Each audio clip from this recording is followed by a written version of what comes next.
Good evening, everyone. I'm Bernard Schwartz, the director of the Unterberg Poetry Center, and it's my privilege to welcome you to tonight's event, First Reads with James Wood. On behalf of the Poetry Center, I would like to take this opportunity to thank a few of our seasoned supporters: the Greenwood family, the National Endowment for the Arts, Eva Usdan, Joan and Jack Jacobson, the Kaplan Foundation, Amazon, and the New York State Council on the Arts.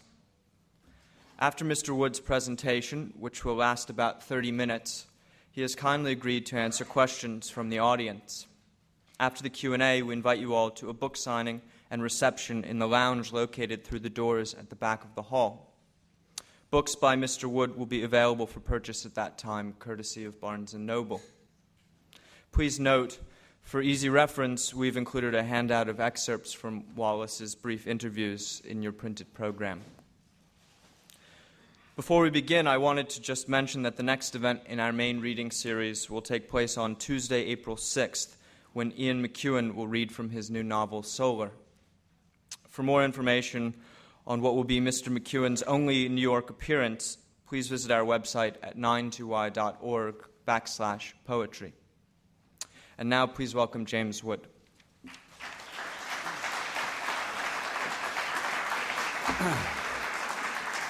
I'll take this off right now. Thank you very much indeed. Thank you, Bernard. I always like, when these introductions are done, they always say the speaker, whoever it is, has kindly agreed to take questions. Indeed, I have graciously agreed to take questions, i.e., you will do the talking for half an hour while I listen to you, and that's part of the project tonight. So this came about because Bernard 2 years ago had the wonderful idea of inaugurating a series in which people talked about books that they had just read for the first time. Could be anything, could be Don Quixote, but you would read it for the first time in your life and then discuss it with an audience.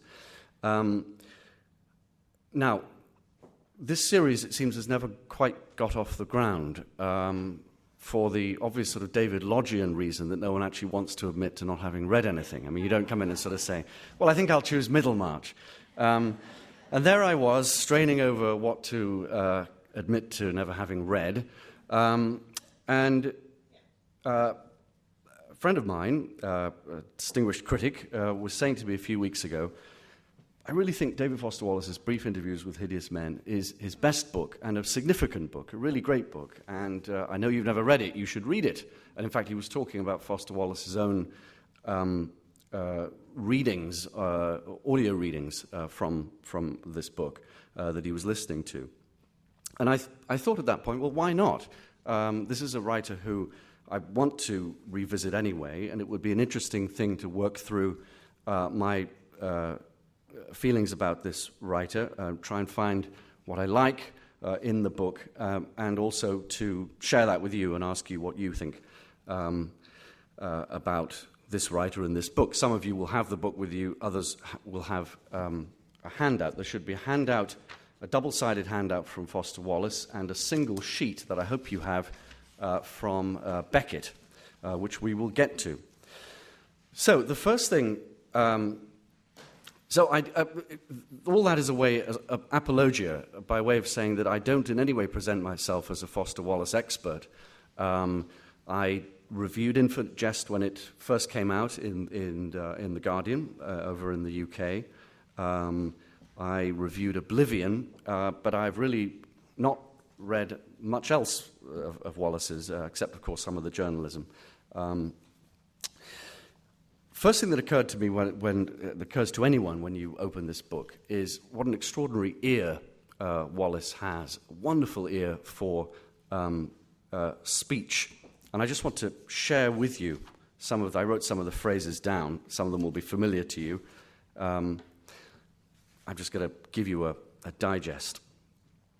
Just shut it for 1 fucking second, will you? Because listen to this, because except it's mostly emptied out by the time I get out there. The people by this juncture are mostly all dispersed, you're saying. That's two men talking about getting off a plane. The people by this juncture are mostly all dispersed, you're saying. No, but the story, it turns out, the story when I, get over to say, are you okay, is anything the matter, and like that. She'd had a kid but wasn't all blown out and veiny and sagged. That's from brief interview number 30. I'll just read. It's a particularly repellent one. I mean that in a good way. I think he's writing well, but it's particularly difficult to read, particularly horrible. But I'll read it out. I have to admit it was a big reason for marrying her, thinking I wasn't likely going to do better than this because of the way she had a good body even after she'd had a kid. Trim and good legs. She'd had a kid but wasn't all blown out and veiny and sagged. It probably sounds shallow, but it's the truth. I'd always had this major dread of marrying some good-looking woman and then we have a kid and it blows her body out, but I still have to have sex with her because this is who I've signed on to have sex with the whole rest of my life. This probably sounds awful, but in her case it was like she was pre-tested. The kid didn't blow her body out, so I knew she'd be a good bet to sign on and have kids with and still try to have sex. Does that sound shallow? Tell me what you think. Or does the real truth about this kind of thing always sound shallow? Everybody's real reasons? What do you think? How does it sound? When you read something like that, you do think, as I say, it's not particularly easy reading, perhaps it's not even very pleasant reading, but you think he's got something, and that three iterations of the blowout and veiny, it blows her body out, the kid didn't blow her body out. The particular unpleasantness of that phrase, which as some of you will know, is actually a builder's term, isn't it? It's from contracting, we'll blow out the back of the house, just obliterate it, is, I think, a mark of what he's up to. But will he let the little lady reciprocate and give him just even one back rub? So instead of reciprocate, he writes reciprocate, R-E-C-I-P-L-A-C-A-T-E. But will he let the little lady reciprocate and give him just even one back rub? Whereas, but your basic smoothie thinks he's all sensitive and knows how to please a lady. I'll just repeat that. Whereas, but your basic smoothie thinks he's all sensitive and knows how to please a lady. Then all day at work, then I'm incredibly conscious of my eyesight. I'll repeat that. Then all day at work, then I'm incredibly conscious of my eyesight. In this stage, it's like they're committed into a corner.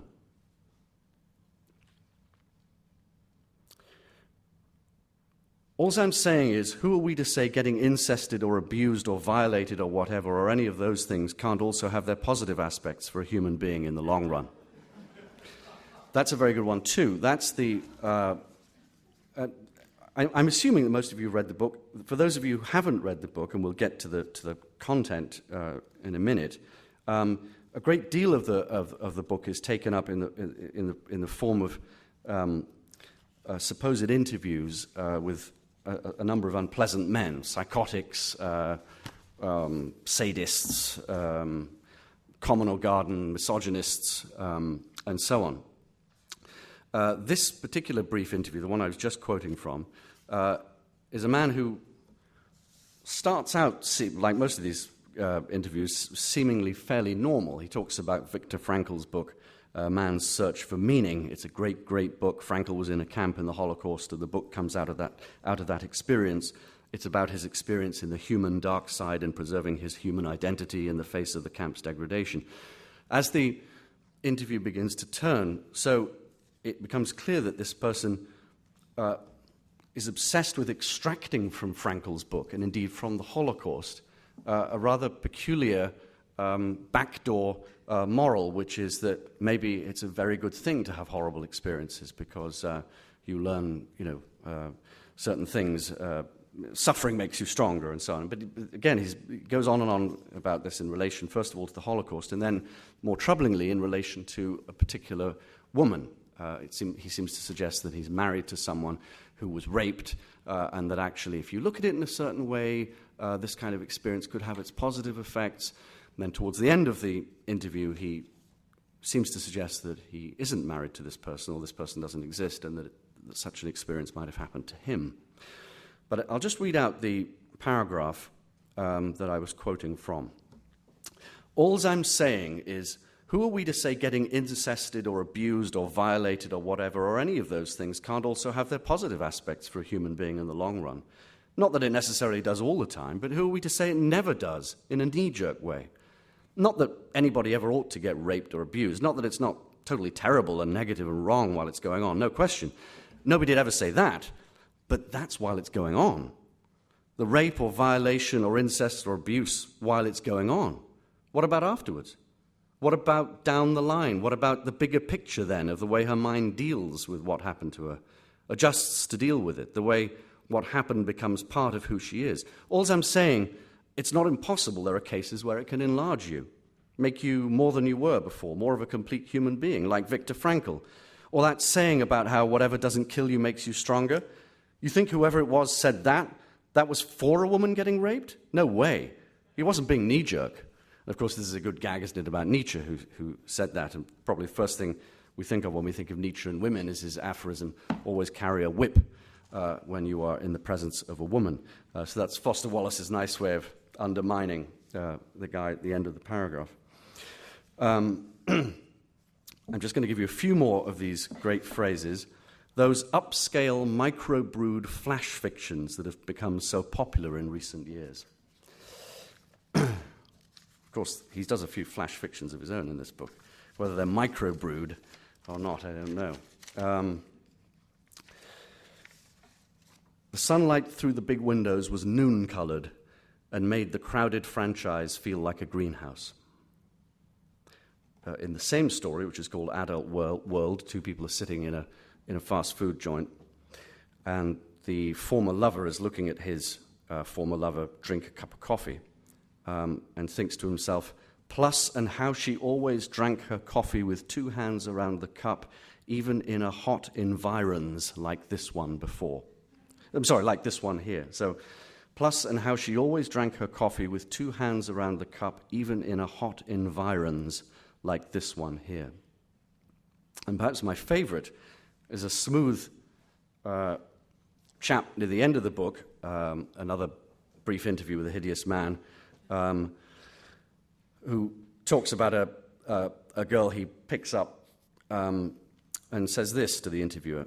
Nevertheless, NOLO, N-O-L-O, italicized, nevertheless, NOLO to the charge that I spotted her on the blanket at the concert and sauntered carnivorously over with an overtly one-night objective. Isn't that great? Nevertheless, NOLO to the charge that I spotted her on the blanket at the concert and sauntered carnivorously over with an overtly one-night objective. So these are some of the local pleasures to be had from reading this book.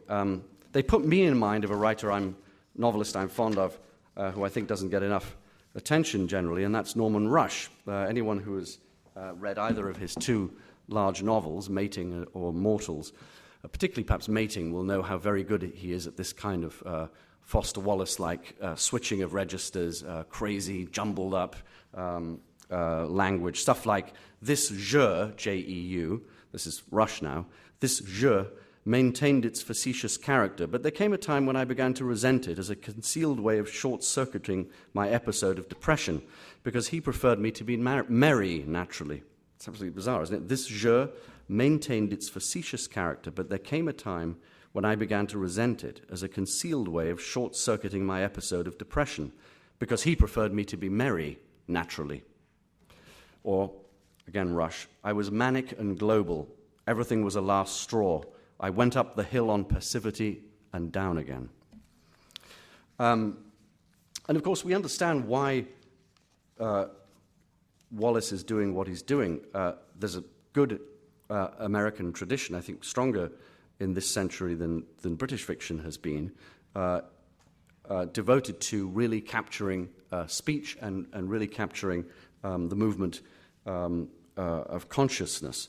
I think one can say about Wallace, as it used to be said about structuralist theory, that it writes the difficulty, that here we are experiencing some of the difficulty of consciousness confessing itself and expressing itself. Let's just, in that spirit, let's just review what we're dealing with in this book. Again and again, what it seems to me what Wallace comes back to is this helplessness of the self, the difficulty of escaping the self. For instance, let me give you a few examples of the sort of people he writes about. One of the brief interviews with a hideous man is a man who congratulates himself on not being one of those men who's always congratulating himself for being a great lover, right? So he says, these guys, who just go on and on about what great lovers they are and all they want to do is please the woman and so on, they don't understand. They're selfish about being generous.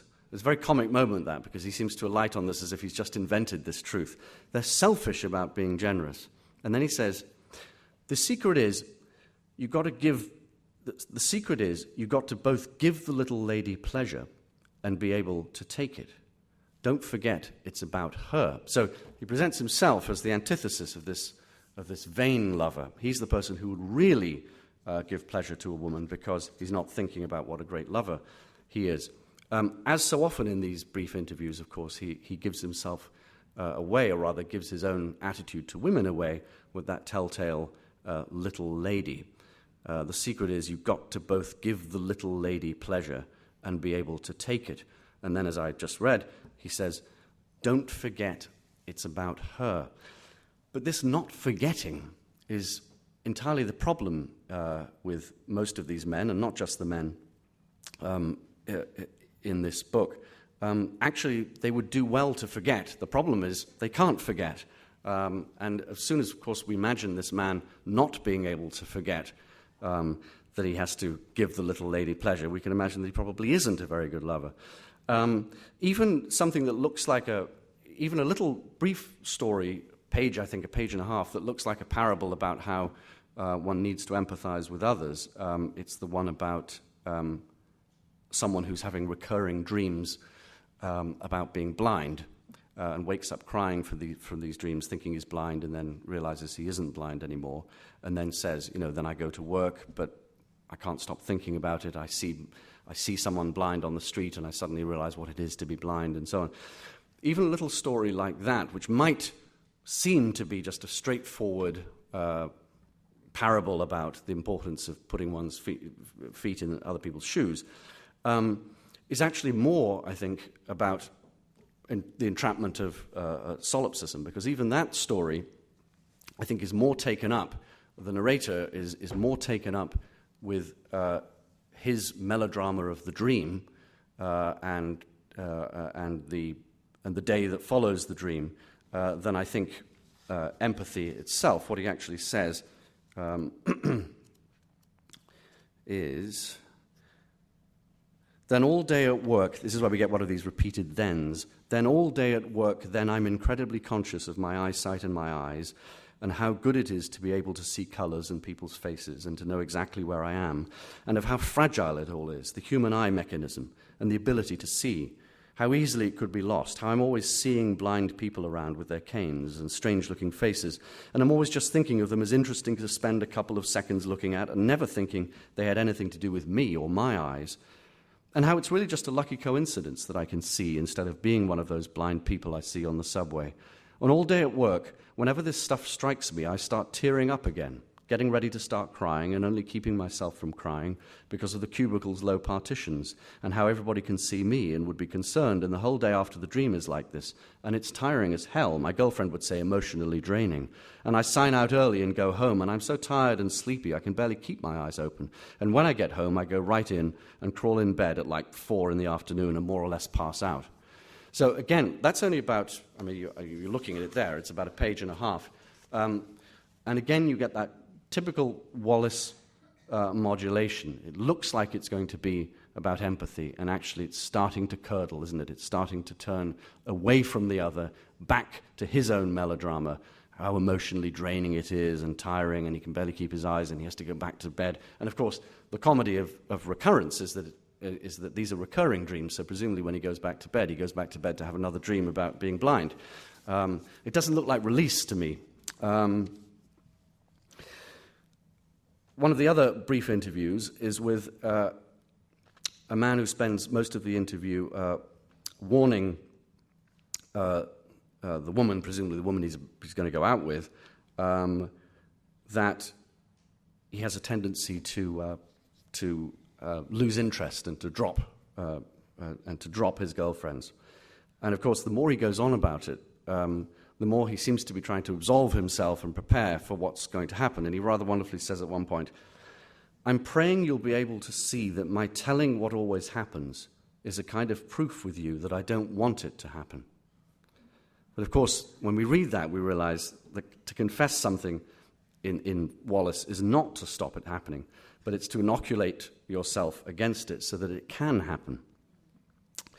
In that spirit, let's just look at the handout we have from a longish story in the book called The Depressed Person.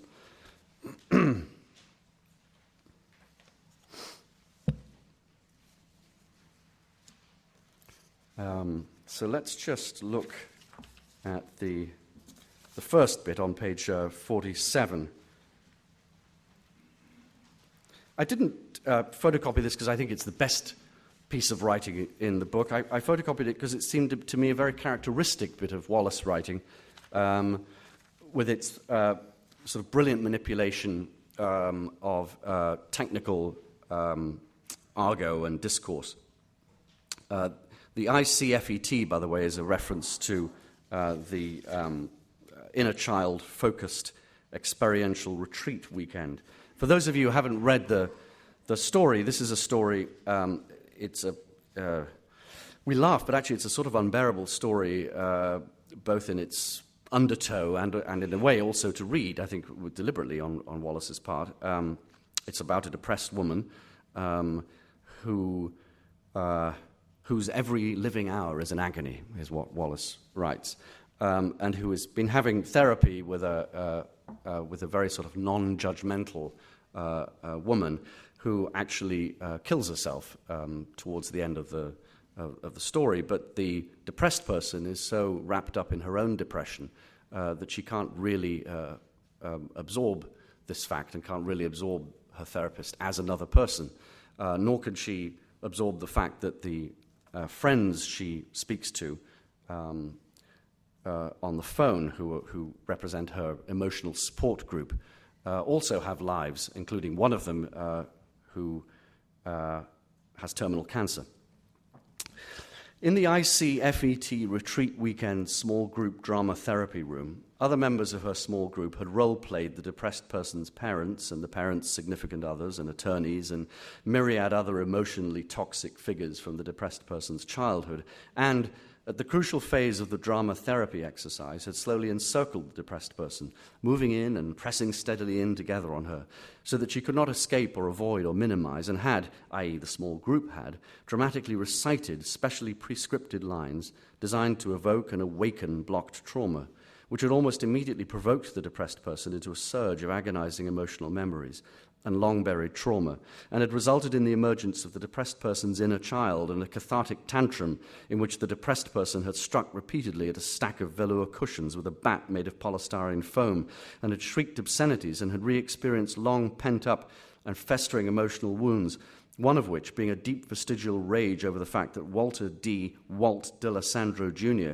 had been able to bill her parents $130 an hour plus expenses for being put in the middle and playing the role of mediator, this is because her parents divorced when she was small, an absorber of shit from both sides, while she, i.e. the depressed person as a child, had had to perform essentially the same coprophagous services on a more or less daily basis for free, for nothing. Services which were not only grossly unfair and inappropriate for an emotionally sensitive child to be made to feel required to perform, but about which her parents had then turned around and tried to make her, the depressed person herself, as a child, feel guilty about the staggering costs of Walter D. D'Alessandro Jr., the conflict resolution specialist services, as if the repeated hassle and expense of Walter D. D'Alessandro Jr. were her fault, and only undertaken on her spoilt little snout-nosed snaggletooth behalf, instead of simply because of her fucking parents' utterly fucking sick inability to communicate and share honestly and work through their own sick dysfunctional issues with each other. This exercise in cathartic rage had enabled the depressed person to get in touch with some really core resentment issues the small group facilitator at the Inner Child-focused experiential therapy retreat weekend had said, and could have represented a real turning point in the depressed person's journey toward healing had the rage and velour cushion pummeling not left the depressed person so emotionally shattered and drained and traumatized and embarrassed that she had felt she had no choice but to fly home that night and miss the rest of the ICFETR weekend and the small group processing of all the exhumed feelings and issues. It's a wonderful bit of writing, isn't it? It's funny, and it's also intolerable, and that's how the story goes. One of the effects of the story is to entrap you in two languages. One is the therapy language that surrounds her every movement, because she's fully absorbed, even though she's actually deeply resentful of this therapeutic language. And the other is her own plain anger and obsessive reversion to certain certain issues. Let's turn, shall we, to the other side, as this is towards the end of the story.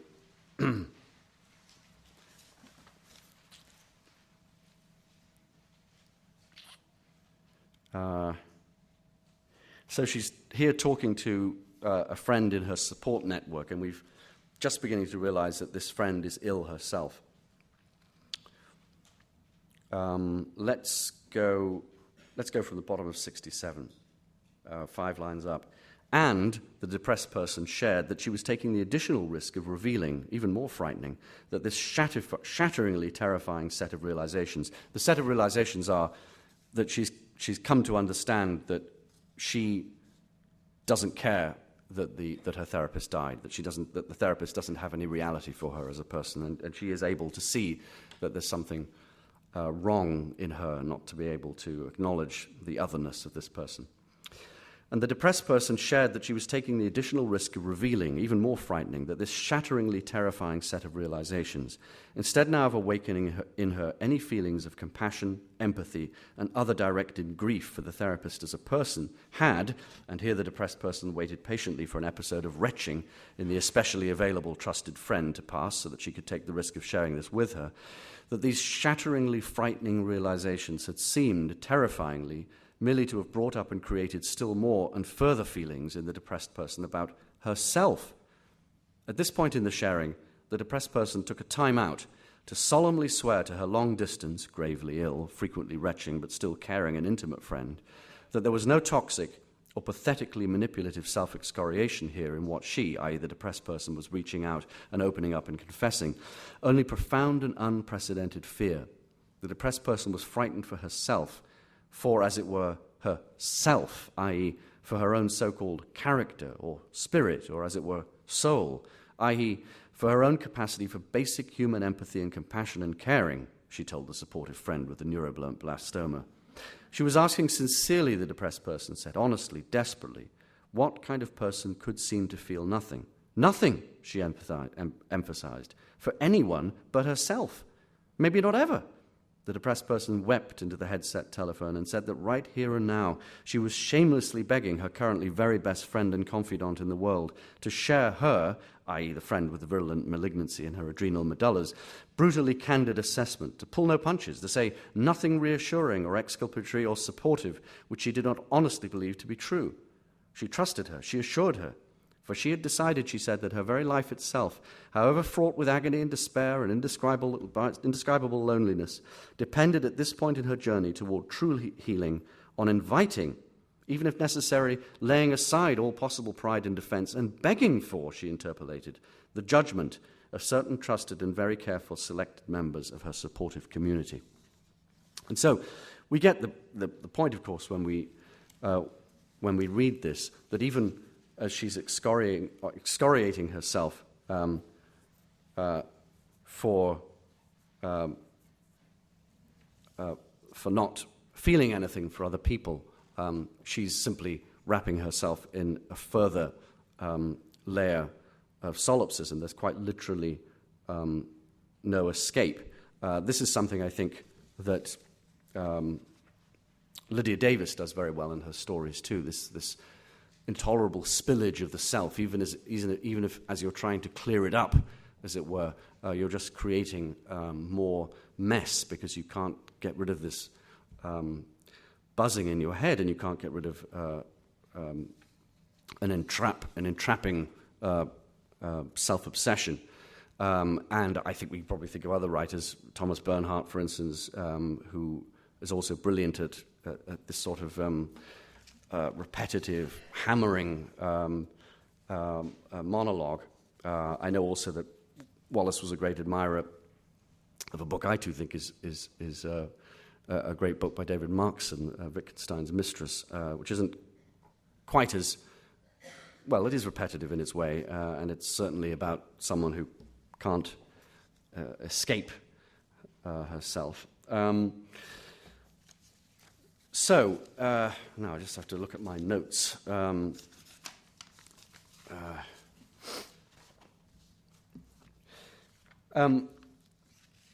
of the things that Wallace does, I think, quite wonderfully in these stories is to withhold and repress what we would actually want to know. And by way of introducing that theme, I just want you to look at the Beckett handout, which is from Beckett's short text Company. And as soon as I read it, you'll hear, those of you who've read this Wallace book will hear a real affinity, though one doesn't think of Wallace particularly as, in some ways, as being particularly like Beckett, just because Beckett was a less of a tumbler, less onrush, and more about restraint. There's a real affinity. So let me just read this paragraph out. A small boy, you come out of Connolly's stores, holding your mother by the hand. You turn right and advance in silence southward along the highway. After some 100 paces, you head inland and broach the long steep homeward. You make ground in silence, hand in hand, through the warm, still summer air. It is late afternoon, and after some 100 paces, the sun appears above the crest of the rise. Looking up at the blue sky and then at your mother's face, you break the silence, asking her if it is not in reality much more distant than it appears. The sky, that is, the blue sky. Receiving no answer, you mentally reframe your question, and some 100 paces later look up at her face again and ask her if it does not appear much less distant than in reality it is. For some reason you could never fathom, this question must have angered her exceedingly, for she shook off your little hand and made you a cutting retort you have never forgotten. I've always liked this bit of writing because, as with some of the pieces in Wallace's book, the narrator is describing something so important that he's never forgotten it, but too important to tell us what it is. So painful that it can't be told, that it must be repressed. And then we think about him with his mother, and we think about what he must have asked his mother. And presumably what he asked his mother was something, I think, theological, was something about, I think it's something about God. This whole thing about, is the sky near or is it far away? What's above us? And the mother isn't interested in this kind of questioning and brushes him off. But obviously, of course, the passage is also in some way importantly about the mother as God. That you're holding hands with a tall person who is everything in your world, and you look at your mother's face, right? Looking up at the blue sky and then at your mother's face. You break the silence, asking her if it is not in reality much more distant than it appears. And then, of course, the piece becomes about the distance of one's mother. Any of you who've seen Beckett's mother will know that, she was quite a tough cookie, tall, severe-faced, battle-hardened. So in fact, what looks like just a small piece of a small paragraph turns on enormous things, and the oddity of the registration, right? After some 100 paces, you head inland and broach.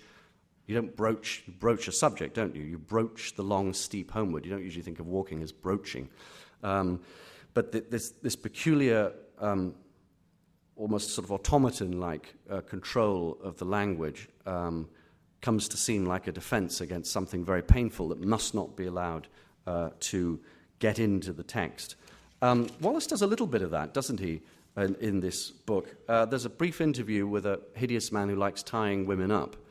And every so often, he's trying to keep a very calm format to the interview, and he says, this is totally consensual, it's contractual, I'm not a sadist, I'm not a bully, I do it like this. And actually, of course, he turns out to be a distinctly sinister individual, but up towards the end, he seems fairly all right, I suppose. But these little finger posts come up in the story, as they do in some of the other pieces, little moments that break through.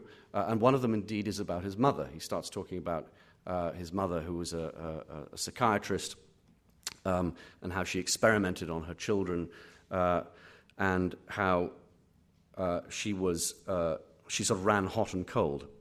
And what he actually says about his mother is that when she was angry with me, she refused to let me out. She would put me in a room, refused to let me out for some rigidly specified period while my twin sister continued to enjoy unconfined freedom of movement about the house. That seems very like Beckett, doesn't it? This strange, artificial, stiff language holding back some traumatic thing that can't be spoken about.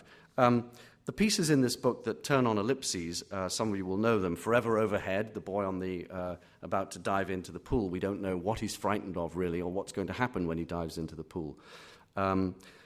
Think, the man who looks as if he's about to go to bed with a woman and then suddenly kneels down and starts praying. We don't really know why he's praying or what he's praying for or to. The story signifying nothing. The young man, the 19-year-old who is about to leave home and suddenly remembers out of nowhere that when he was a boy, his father exposed himself in front of him, and decides at the age of 19, as he's about to leave home, that he will raise this with his father, and does, and his father says that he doesn't recall it ever happening, and so the son leaves home and doesn't talk to his parents for a year. Adult world, and lastly, the last brief interview of the book, number 20, the one about the young man who picks a girl up at a music festival, and things go on between them. Let's put it that way. So there's a lot of ellipsis and occlusion. I'm going to stop in a minute because I'd like to take questions from you and hear what you have to say. My only reservation, I guess it's not my only reservation, but if I had to enter a reservation about some of these pieces, it would be actually precisely on the question of ellipsis. In other words, I think actually that Wallace, we don't think of Wallace as being like this, but I think actually Wallace sometimes plays his hand too obviously, and instead of doing what Beckett does, which is actually being enigmatic, which is just to say, I'm not going to tell you, and I'm not going to put in a final line in which I sort of give you the key, I find that in several of these pieces, Wallace spoils them, at least for my taste, by giving you the key. The examples would be the one I read from about the guy who's reading Viktor Frankl, and who starts by saying, good things can come out of horrible experiences. What if I told you that I'm married to someone who was raped, and so on. Then it begins to turn, and you realize towards the end of the piece that he's talking about himself. And I think you get that without Wallace being able... reading the thing, you understand that the trauma is so strong for him that he can't leave it alone, that actually he must have himself been attacked and raped, that it didn't happen to someone else. And I don't think we need Wallace to come in at the end and have him say to the interviewer, and what if I said it happened to me? Similarly with brief interview number 20, which is the one at the end of the book, this is about guy who picks up a woman at a music festival and is initially quite condescending about her, calls her a granola cruncher, lefty liberal type who listens to sort of lesbian folk music. And basically the tone of the piece in the first few pages is, you know, you have to put up with that sort of stuff if you want to go to bed with her. And I wanted to go to bed with her, and that's it. But, you know, I don't approve of such types. That's the kind of spirit. Then it begins to turn, and he says, in effect, but I was wrong about this person because this person had an extraordinary story, and the story she then began to tell me when we were in bed together, and the story she began to tell me was about being attacked and raped, and how she overcame the hideousness of the experience by using a kind of spiritual meditation to annul the violence and aggression of the man who was doing the thing to her, so that actually she really was victorious emotionally, spiritually over this horrible experience. Then, to my taste, Wallace does this thing of overplaying the hand, and what we begin to suspect becomes very apparent in the last paragraph, which is that this guy who picked up this girl is himself a murdering psychotic and probably did away with the woman. He actually says, doesn't he, can you see why there's no way I could let her just go away after this? And expressly makes a parallel between picking someone up for the evening and what the man did to her in the story, in the anecdote. Anyway, those are two stories. For my taste, then, the stronger things, the things that interest me more in the book, are ones where he holds back a little bit in that Beckettian spirit, like Signifying Nothing, the one about the boy remembering his father exposing himself to him, or Think, the guy going down on his knees and suddenly praying instead of having sex, or even the Viktor Frankl one, Until the Last Moment, when I think he reveals himself too obviously. Anyway, I'll stop there, and I would be very happy to take questions from the audience about these stories or about other issues pertaining to this writer. Anyone? Yeah.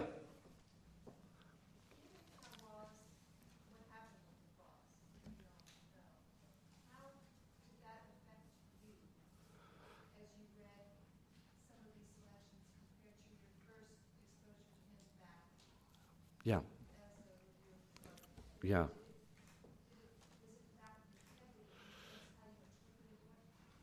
Yes. Well, obviously, you can't read a story like The Depressed Person when you... I'm sorry. So the question was, given what happened to Wallace, or rather what Wallace did to himself in 2008, how does that affect the way one reads these stories after that event as opposed to before? Of course, I hadn't read these stories before, but if I had, I think I wouldn't have been, like most of us, as involved, if one can use that strange verb, perhaps in this case, in a story like The Depressed Person, or indeed in something that appears later in the book, Suicide as a Gift. It does seem that it's not simply that there's anger in The Depressed Person, there's also crying. There's someone crying to be let out of a prison and not being able to. And yes, there's no way that one can't reflect on that after what happened to him. Which? Well, he killed himself, yes, in 2008. Yeah, he did.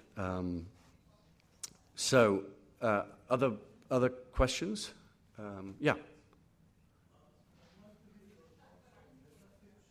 Yes.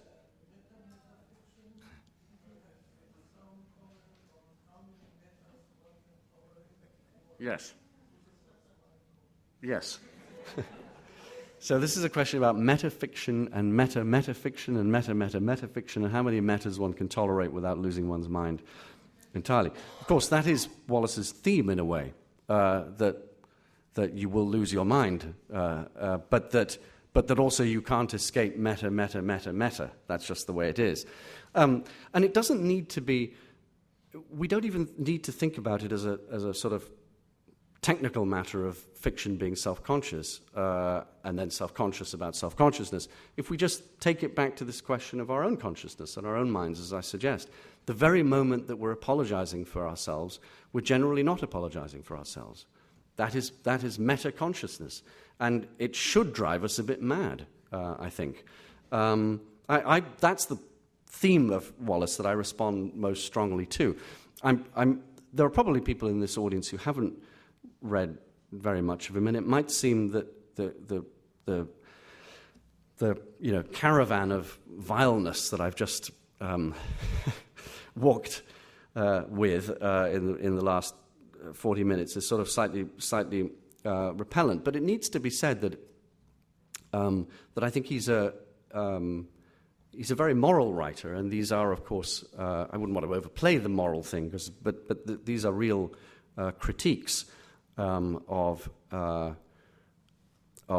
unpleasant and self-obsessed people. So I think, the meta.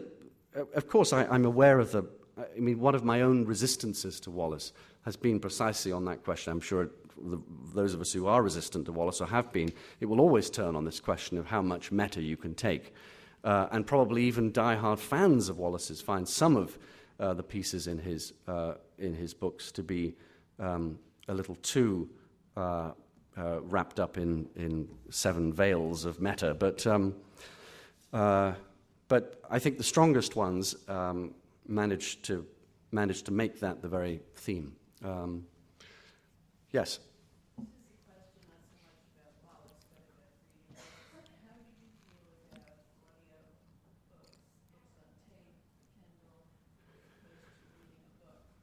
So this is a book about how one feels about audio books rather than reading. Well, I don't do very much of it because I do like going at my own speed. And of course, when you're hearing someone else's voice, you have to go at their speed or keep on stopping the machine. But like most people, I'm extremely interested in hearing writers themselves read their own work. I mean, often it's dull because they're not very good readers, but with something like this that is about voice and is about a dunning monologue that keeps on going, you want to hear. I mean, it was hard for me to read some of those sentences because they're so long that it's like playing a wind instrument. You go, when do you take a breath?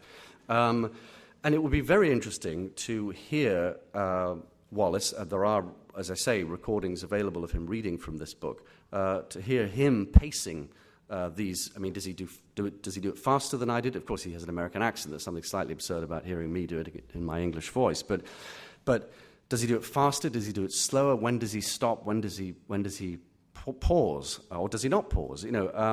That's always deeply interesting. Where does he lay the emphasis on certain words? There are a lot of words that are italicized in this book. Does he himself vocalize that italicization? All that's pretty interesting to me. So I think the answer to your question is if I didn't have to read so much, I would listen to books more. If I wasn't paid to read, I would listen to books more for pleasure. Any other questions? Yeah.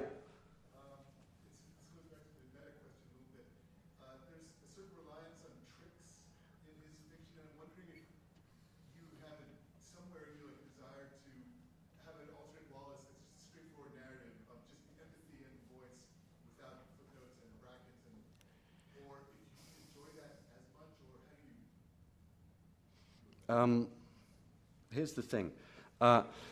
Yes, so this was someone saying there's a certain amount of tricks in Wallace. And the question was, is there an alternative Wallace that one would like, who is the sort of moralist and the person deeply involved in compassion and empathy and moral otherness and all the rest of it? is there another Wallace that one would prefer to read, stripped of, say, the footnotes, the excessively long sentences, the parentheses, the interest in technical discourses, and so on? I do think that I often think that Wallace is performing, and I wish he would perform less. And it's certainly true that one experience I had when reading this book, and I don't know how many of you have had it, is you start reading it, you start a story like this, you go like this, and it's immediately brilliant. I mean, there's no doubt about his brilliance. So this is fantastic. You get to the bottom of the page, and you think, I just want to see how long this goes on. And then you go, and then you go, all right. Okay, yeah. Oh, God, yeah. Oh, shit. Oh, bloody hell.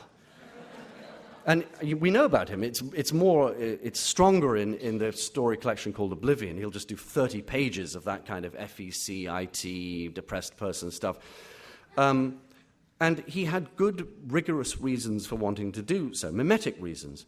But I suppose I do think that he's sometimes too much of a performer. This is to slightly turn the question on its head, I think he's too much of a realist. That's to say, the good, rigorous reason that he goes on so much is that he wants to reproduce going on so much, right?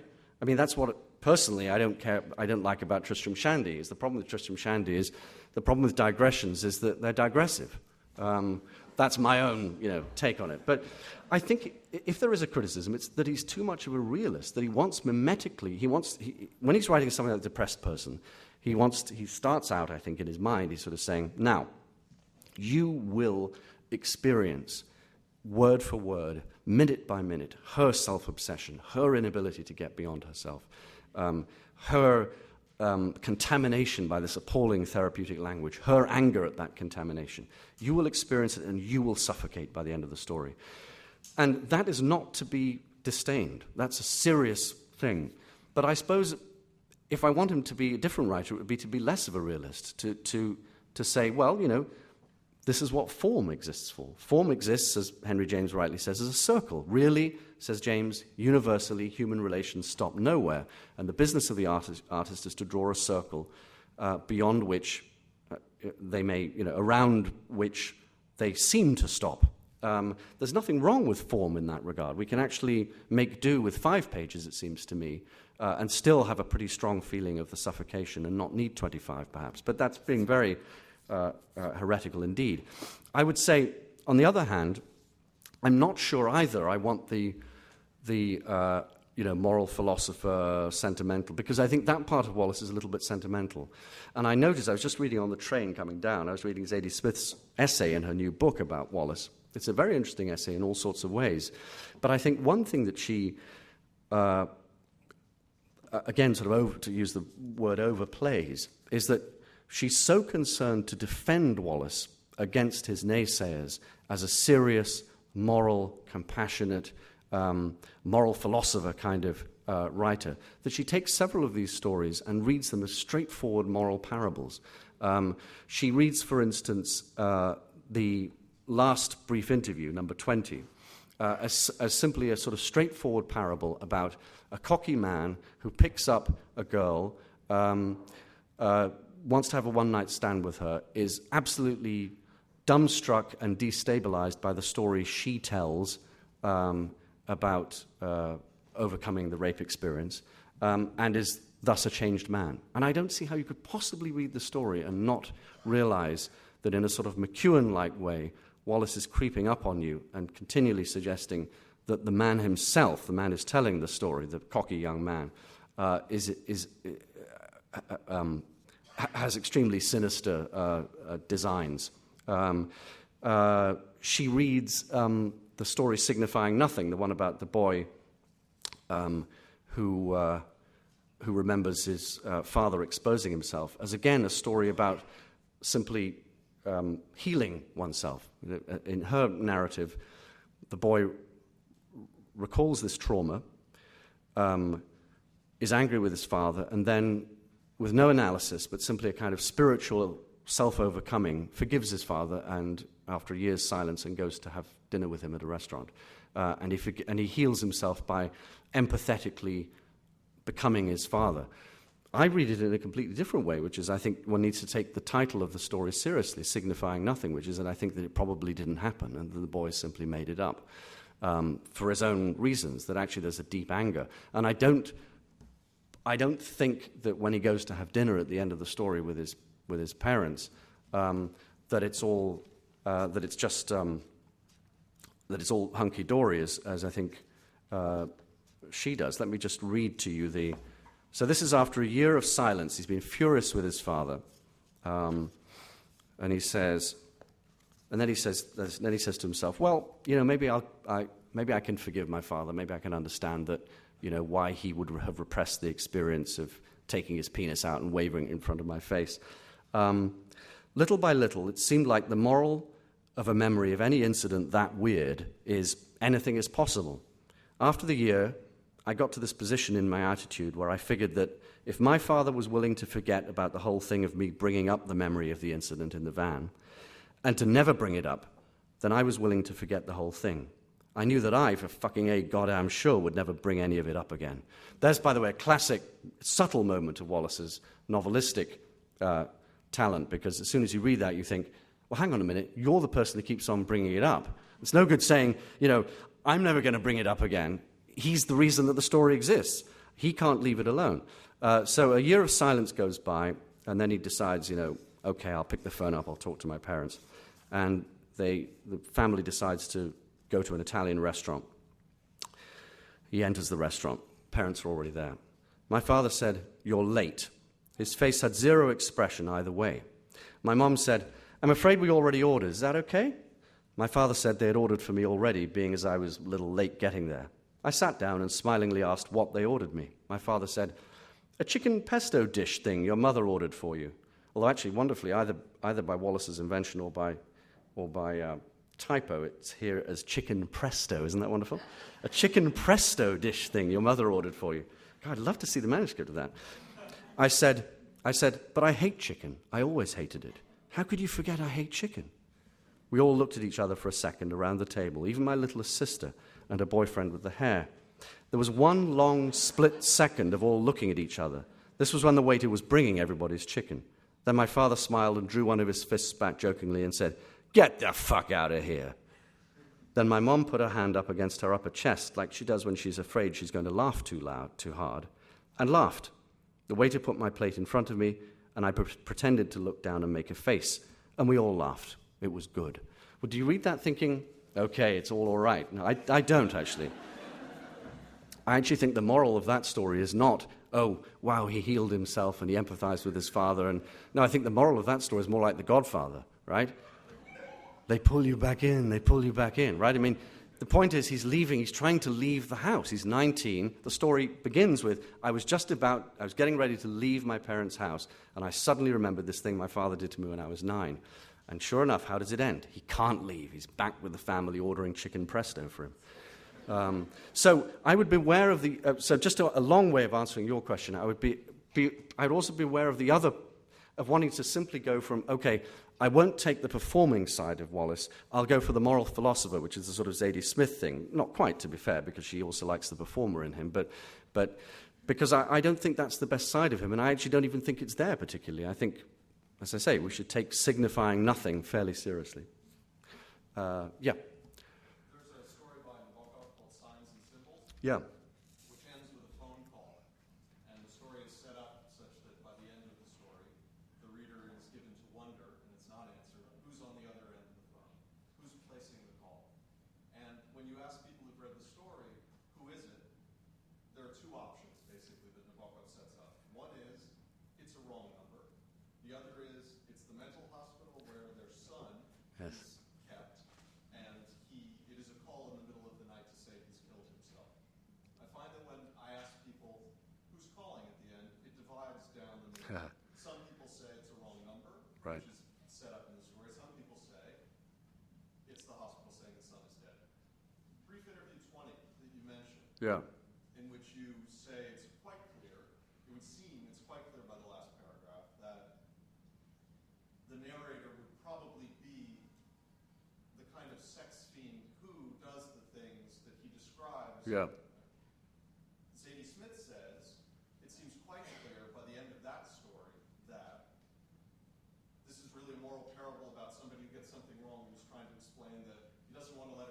Right. because he wants to say he's not going to give her a false number. He actually wants to see her again. And I think that the divide that you describe between your certainty about here we are, it's certainly clear that, and Zadie Smith's here we are, it's certainly clear that, suggests that that's a story which has a built-in complexity that sophisticated readers can be on either side. And given that the first sentence of that story actually has an in medias res piece of dialogue by the narrator who says, but of course, that's what I'm trying to say. When I fell in love with her was when she told the story. Yeah. It starts there. It doesn't come to that. In which case, something that Mary Gateskill said about signs and symbols, she doesn't say that it's the boy, he's killed himself, nor does she say it's a wrong number. She says it's the story calling. And my sense of that That's nice. in particular, and in so many of the stories in this collection, and Wallace more generally, is this preoccupation with storytelling. Yeah. In a time where people aren't going to want to turn the pages because they're going to go, how much longer is Yeah. it going to go on? Yeah. He's insisting.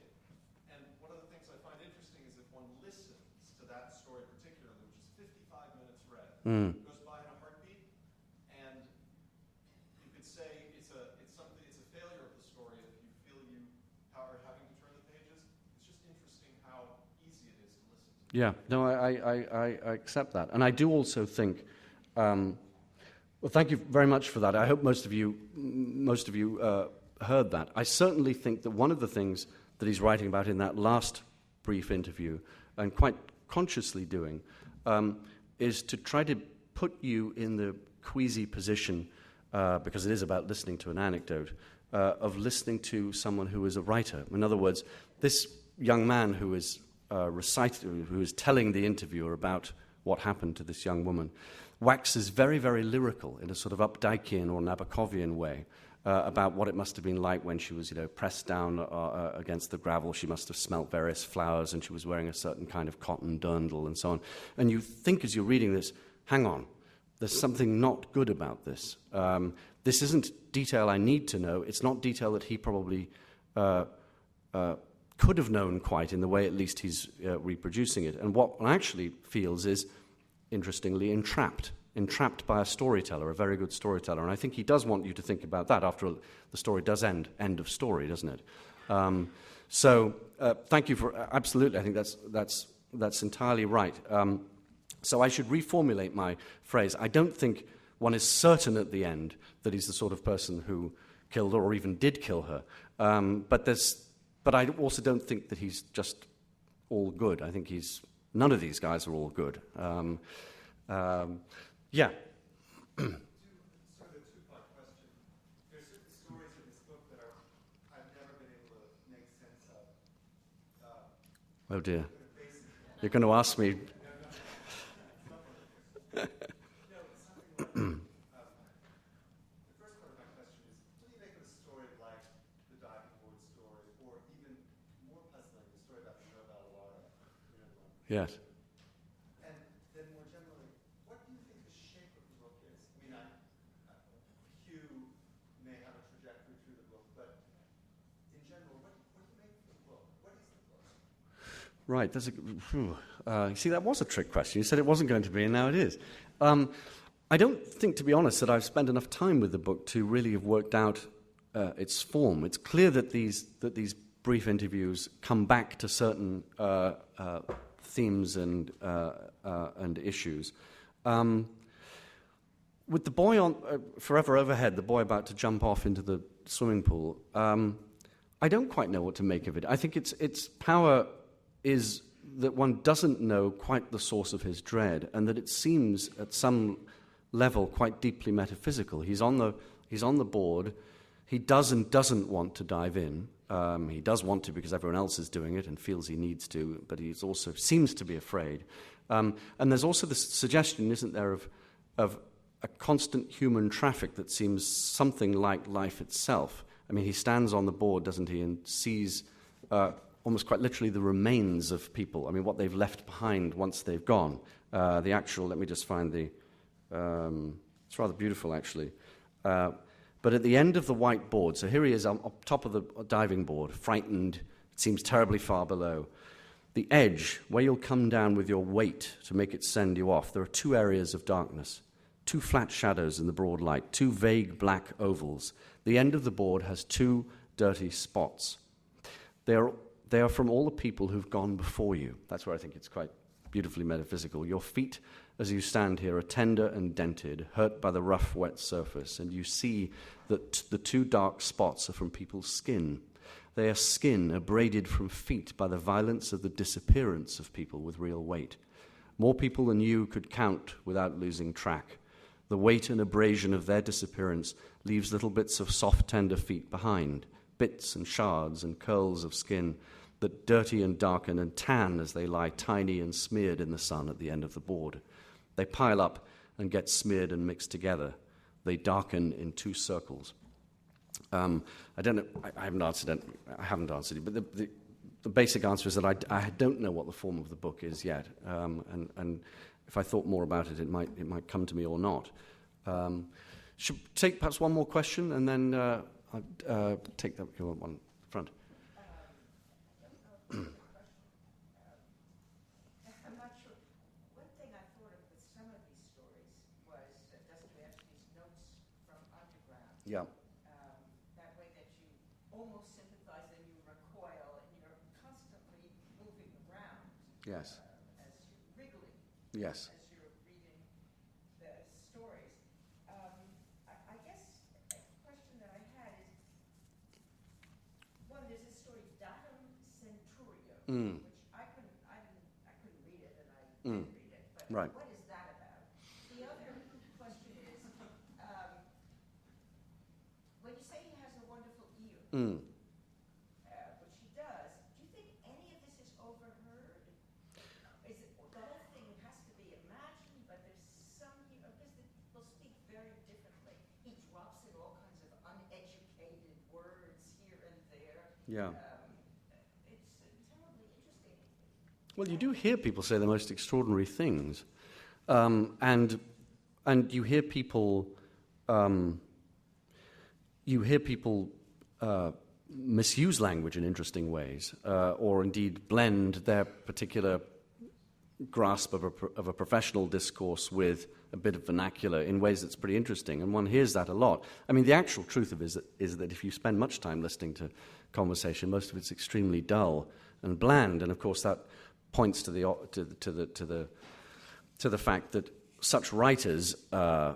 I'm very fond of the English writer Henry Green, who does one wonderful speech. Richard Price is an American novelist who does this kind of thing. Is that they invent it.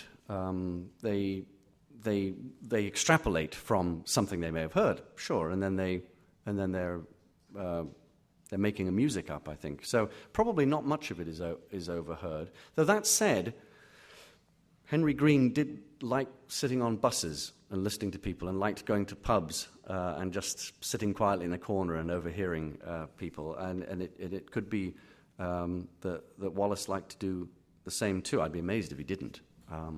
Perhaps we'll just take one more, yeah. Do you remember there was an essay like a few months ago in the Times book review about Wallace and his male contemporaries being sort of sexually timid? Yeah. Compared to Roth and Bella.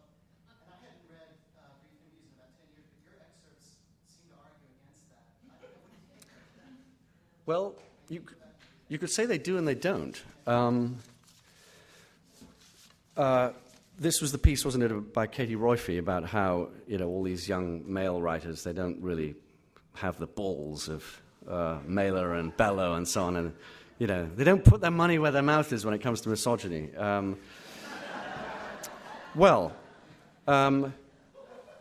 And she was saying, wasn't she? She was saying, well, at least when you read Roth, there's some real action. When you read, Rick Moody, it's just about bloody cuddling. It's true, and that, I think, on that score, Foster Wallace is he's always bold, he's always daring, and he's willing to court all the experiences we've talked about tonight. People saying, I didn't want to read this, I couldn't make any sense of it, I closed it, I finger through to see how many pages I have to go on with, that kind of thing. He's willing to do all that, and that's a really important thing in today's fiction. I suppose you could say, if you were being very sophistical and a little bit unkind, you might say that this is such a wholesale onslaught and such an obvious one on male hideousness that it ends up being like someone saying at a party, I'm terribly sensitive, to a woman, right? I mean, there's a little bit of that. Would that be fair? Perhaps I'm digging my own grave here as we speak. But you sort of, let's put it this way. You never finish this book thinking, ooh, which side is Foster Wallace on, right? And that certainly is not what you feel when you read Philip Roth or Saul Bellow. Thank you very much.